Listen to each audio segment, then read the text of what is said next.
Baju putih dan rambut pelontos, Steve Immanuel menjalani sidang pertama kasus narkoba yang menjeratnya.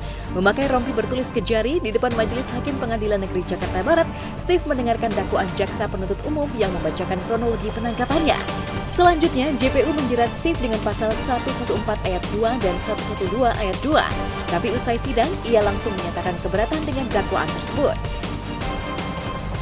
Perbuatan terdakwa sebelum diatur diancam dengan pidana menurut pasal 112 ayat 2 Undang-Undang Nomor 35 Tahun 2009 tentang narkotika. Tidak keberatan atau keberatan terhadap surat dakwaan, silakan saudara saya kasih waktu sesaat konsultasi kepada penasihat hukumnya. Apa sikap saudara? Silakan.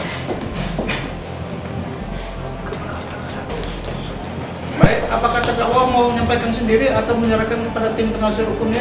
Saya menyerahkan kepada Baik, kalau gitu saudara penasihat hukum, apa sikap saudara? kita akan seksi dari satu minggu yang ini.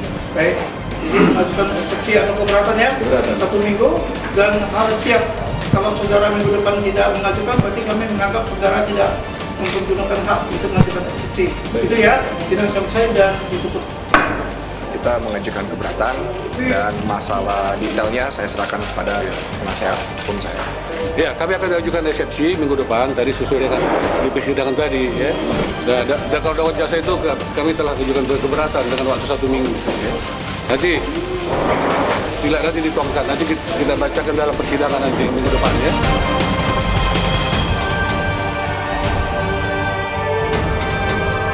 Tim kuasa hukum Steve Immanuel juga sangat keberatan dengan penerapan pasal 114 dan 112 yang dipakai oleh jaksa penuntut umum untuk menjerat Steve. Apalagi saat ditangkap polisi, posisinya adalah sebagai pengguna, bukan pengedar. Tentang barang buktinya, dan itu bukan barang bukti Steve ya, bukan. Nah, itu bukan dia punya. Hasil urinnya sampai sekarang berita acara nggak ada, makanya ada yang kelamaan gitu. Ya. Positif ya, itu positif. Udah tes itu udah positif, dia intinya dia pemakai lah. Jadi yang dituduhkan pasal-pasal pengedar itu tidak benar.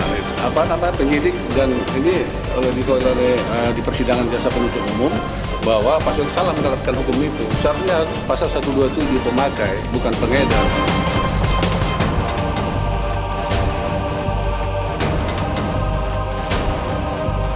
Hasil tes urin yang dilakukan kepada Steve juga positif sebagai pengguna.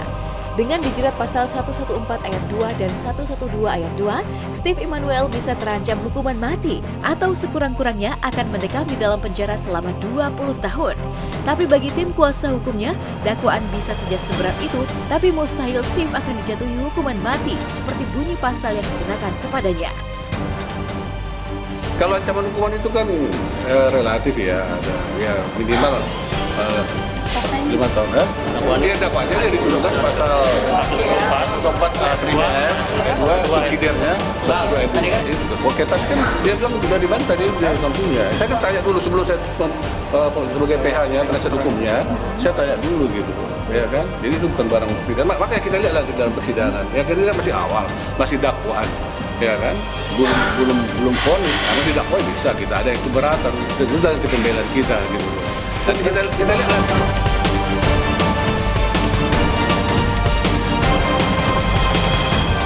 Kasus narkoba yang menjerat Steve Immanuel memang mengejutkan, apalagi ia didakwa sebagai salah satu pengedar yang memiliki jaringan internasional. Steve ditangkap polisi di sebuah apartemen di Mampang Perapatan, Jakarta Selatan, 21 Desember 2018 lalu. Barang bukti yang saat itu diamankan polisi adalah kokain seberat 92,04 gram. Tapi menurut tim kuasa hukum yang mendampinginya, barang bukti itu bukan milik Steve, sehingga ada indikasi kliennya sengaja dijebak.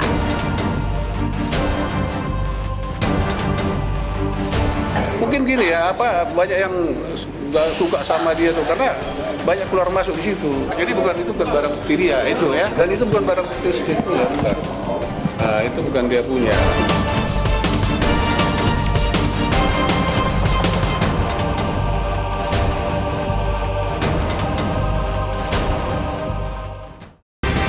Ya, semoga kasus Steve Immanuel yang diganjar dakwaan hukuman mati oleh jaksa karena kasus narkotika semakin menyadarkan kita atas bahaya obat-obatan terlarang.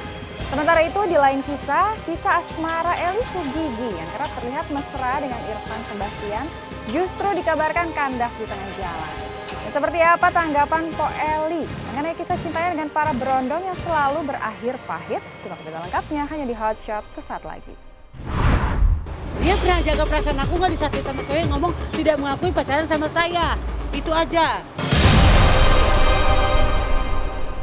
Jadi jangan lupa untuk subscribe Cumi Cumi. Ditekan ya tombol lonceng merahnya.